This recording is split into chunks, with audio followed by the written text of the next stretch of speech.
everybody, Chris Stokes from Custom Fitness Personal Training Studio here in Amarillo. Did you know that sleep and your weight loss have a link? It's actually a pretty strong link, and a lot of people don't realize this. Day in and day out, I'll have people come in and just not understand why they've never been able to really get their weight loss under control or do what it is that they're wanting to do with their bodies and make them get these results, I guess. And then we start to look into their lifestyle and we start to look at their habits, and maybe they've been exercising really hard, but they haven't been eating well, or maybe they have been eating well, but they haven't been exercising. Sometimes they're doing everything right and they just can't figure it out. Well, we get into the lifestyle of what they're doing and we start to ask questions about their sleep. And we start to find out that maybe they don't sleep as much or as well as they should. And when they don't sleep as well as they should, then we start to end up with some issues there, just in that link. So I was listening to Chris Kresser the other day, which is a great source of information if you ever want to learn some great things.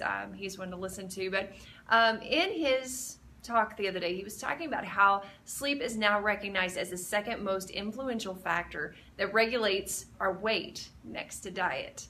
And that's coming from big research studies, lots and lots of them coming in lately about how that really is such a huge factor in our weight. And so if we're not sleeping well, our body is going to typically gain weight, whereas if we are sleeping well, we would typically lose. So an example of this is that one night of sleep deprivation, one night not sleeping, has shown to actually increase your insulin resistance, which actually does lead to weight gain. So in a study of 8 nights of lost sleep, in this study they had several people in the study that it was controlled and everything, and so they actually, those 8 lost nights of sleep led to them eating 520 calories extra per day.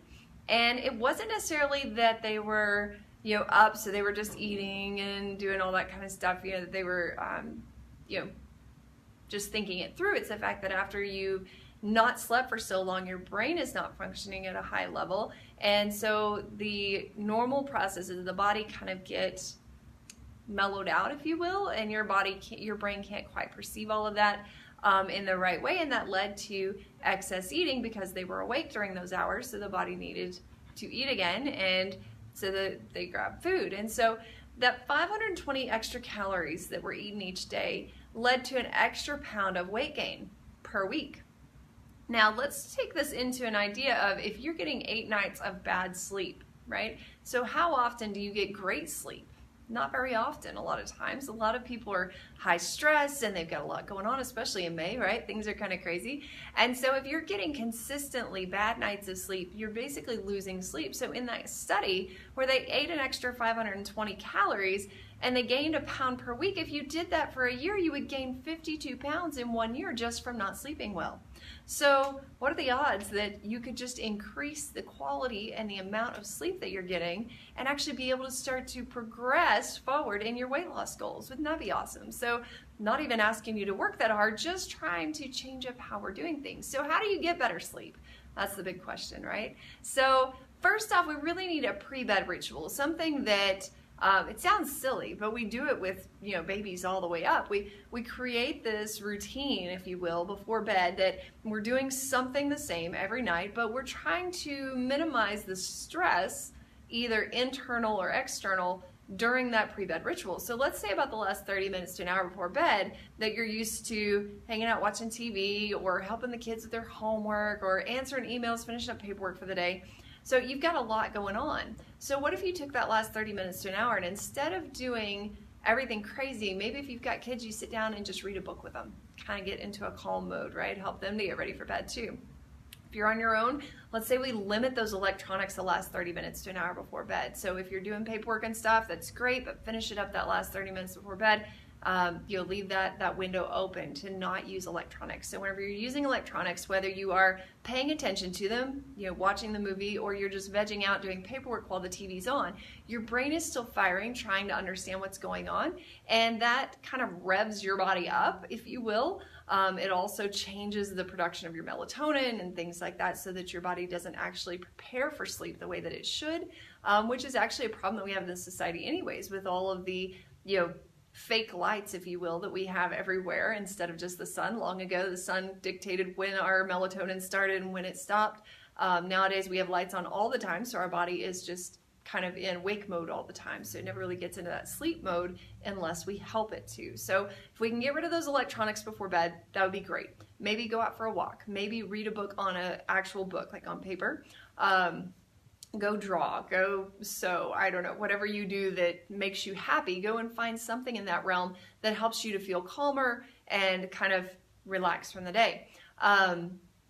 I know that a lot of people tell me that alcohol does that for them, but that actually causes another problem in itself. So not going there, just trying to get rid of the electronics, try to find something that relaxes you.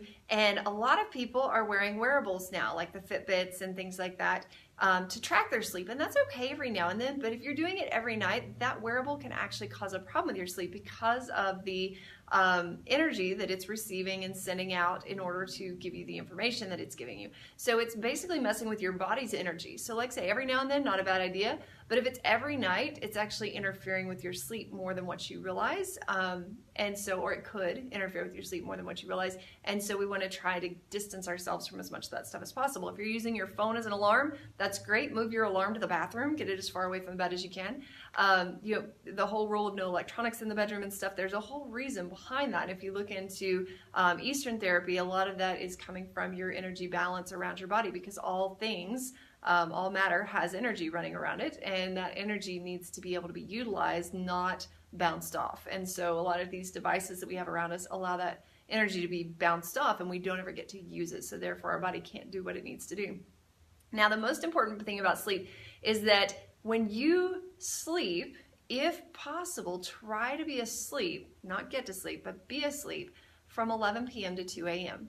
Now, yes, you want to sleep longer than that, but that is your first deep REM cycle. And the REM cycle is where your body is going to repair itself, regenerate itself. It really gets rested, it gets rejuvenated. Whereas if you sleep other hours, maybe you go to bed at like 3 in the morning and you sleep until 11 in the morning, you wake up, you kind of feel like you took a nap, right? You don't really feel deep rest, but you feel like you took a nap. So then you're kind of tired throughout the day, things just don't work right. So when you get that sleep from 11 p.m. to 2 a.m., you really get that restorative sleep that you're needing.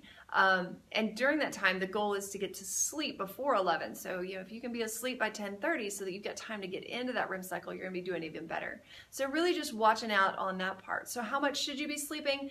Everybody's obviously different. Our bodies all work differently. The goal is about 6 to 7 hours a night. Now, at least one night a week or one night every 10 days, your goal is 9 hours to try and recoup any lost sleep that you might have had, whether it be from lack of time during sleep duration or whether it is lack of quality during sleep. So looking for anywhere from that 6 to 9 hour mark for sleep, most people will feel the best in that realm. If you would like more help on figuring out what is causing your body to not lose the weight that you need to lose, we'd be happy to talk with you. Sit down for a consultation. Feel free to give us a call, 806-322-3188. We also have our Downsize program coming up, which does address lifestyle factors like sleep. It gives you a food-based nutrition plan to follow, which has helped most of our clients to lose anywhere from 10 to 15 inches during that plan. And if you lose the 15 inches, you get your money back. Awesome, right? No strings attached on it. We just want to show you that we actually do help people with real food and real exercise. And so we keep the exercise minimal. Most of the workouts are 20 to 30 minutes long.